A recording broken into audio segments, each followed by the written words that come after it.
We're going to divide fractions. And I used to say to my students, dividing fractions is as easy as pi.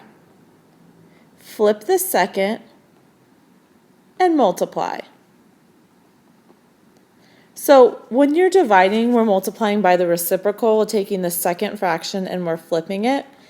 At this point, it now becomes a multiplication piece. So what I'd like to see you do, I want you to press pause and I want you to factor everything. Once you've factored everything, press play so you can check the factoring and then we'll move forward together.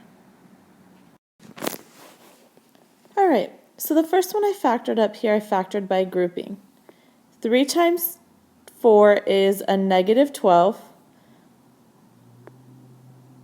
And it has to subtract to give me 11. So when I put those two together, I get 12x and minus 1, and then I factored by grouping. And then in common, I have an x plus 4, and left over, I have a 3x minus 1, and that's how I got the top left. These two terms, I can factor out an 8x squared. These two terms, I can factor out a 12x to the third. And these two terms, I can factor out a 9. So what do we have in common? I can cross off x plus 4 with x plus 4, 3x minus 1 with a 3x minus 1. 4 goes into 8 2 times. 4 goes into 12 3 times. 3 goes into 3 1 time. 3 goes into 9 3 times. So right now on the top, I'm looking at an x to the third.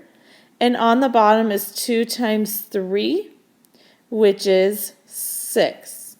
And it looks like that's as far as it can be reduced.